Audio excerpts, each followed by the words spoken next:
Hello students, welcome back to Osmosis classes. इस lecture में हम देखेंगे कि सेल्फ पॉलिनेशन और क्रॉस पॉलिनेशन को प्रमोट करने के कौन कौन से मेथड्स हैं। तो सबसे पहले हम बात करेंगे सेल्फ पॉलिनेशन के प्रमोट करने के मेथड्स को।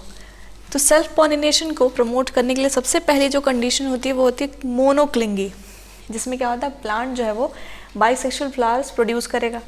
इसके एग्जाम्पल्स कैथरैंथस एंड हिबिस्कस। अगर बाइसेक्सुअल फ्लावर होगा तो ही सेल्फ पॉलिनेशन को प्रमोट किया जा सकता है। सेकंड हम बात करें होमोगैमी। ये मान लो, चलो ये सोचो कि बाइसेक्सुअल फ्लावर्स तो आ गए बट उसका जो फीमेल रिप्रोडक्टिव पार्ट है और मेल रिप्रोडक्टिव पार्ट है वो अलग अलग टाइम पे मैच्योर हो रहा है, तो सेल्फ पॉलिनेशन कहाँ से होगी? नहीं होगी। तो ये भी एक कंडीशन ज़रूरी है होमोगैमी, जिसमें फीमेल और मेल रिप्रोडक्टिव ऑर्गन क्या होता है वो सेम टाइम पे मैच्योर होगा। और उसका एग्जाम्पल क्या है? मिराबेलिस जलापा।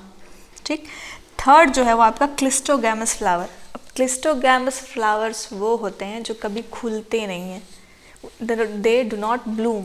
वो खुलेंगे नहीं, वो बंद ही रहेंगे। बर्ड रहेगा उसी में वो बंद रहेंगे। तो जब वो बंद रहेंगे तो पूरी की पूरी संभावना है कि उसमें सेल्फ पॉलिनेशन ही होगा। क्रॉस पॉलिनेशन तो हो ही नहीं सकता क्योंकि वो खुला ही नहीं, उसका स्टिग्मा ओपन ही नहीं है ताकि उस पर दूसरा पॉलन आके लैंड करे। तो ये एक कंडीशन है। इसके एग्जाम्पल हैं ऑक्सैलिक्स एंड वियोला।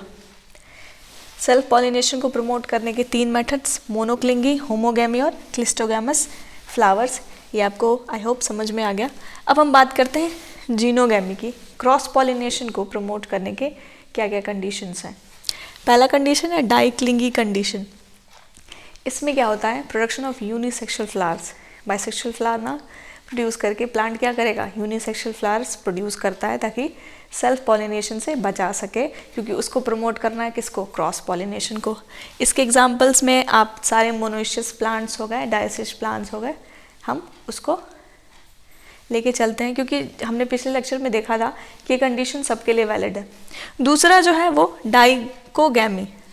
जो प्लांट के जो फ्लावर्स के जो रिप्रोडक्टिव ऑर्गन्स हैं, मेल रिप्रोडक्टिव ऑर्गन और फीमेल रिप्रोडक्टिव ऑर्गन, ये अलग अलग टाइम पे मैच्योर होंगे to prevent self pollination and to promote cross pollination. Herkogamy की अगर हम बात करें तो इसमें फिजिकल बैरियर बनाता है प्लांट खुद से, कि उनके फ्लावर में खुद से फिजिकल बैरियर बने कि वो सेल्फ पॉलिनेशन ना कर पाए, वो क्रॉस पॉलिनेशन करें। इसको थोड़ा सा समझते हैं। जैसे कि ये फ्लावर है, सपोज करो ये स्टिग्मा है, स्टाइल एंड दिस ये पिस्टिल है, तो इसका जो एंथर होगा या तो इसके स्पेस से बहुत नीचे होगा या फिर ये बहुत ऊपर होगा।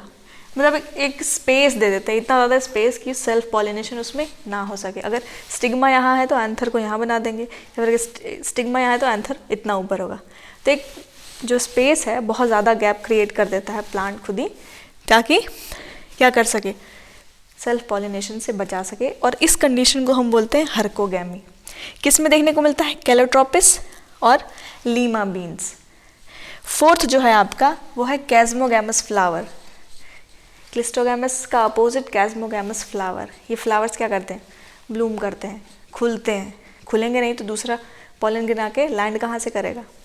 लास्ट कंडीशन क्या होगी? Self incompatibility. ये प्लांट का खुद का बनाया हुआ है कि वो जो पॉलन है सेम फ्लावर का, वो सेल्फ इनकम्पैटिबल हो जाता है। अगर वो उस पर लैंड करता भी है तो पॉलन ट्यूब का जर्मिनेशन देखने को नहीं मिलेगा, वो खुद ही उसको रिजेक्ट कर देता है। तो ये कुछ मेथड से सेल्फ पॉलिनेशन और क्रॉस पॉलिनेशन को प्रमोट करने के, आप चाहें तो इसका स्क्रीनशॉट ले सकते हैं। अगले लेक्चर में हम पढ़ेंगे कौन कौन से मेथड्स हैं पॉलिनेशन को कराने वाले। 3-4 मेथड्स हैं, वो हम अगले लेक्चर में डिस्कस करेंगे। तब तक के लिए थैंक यू।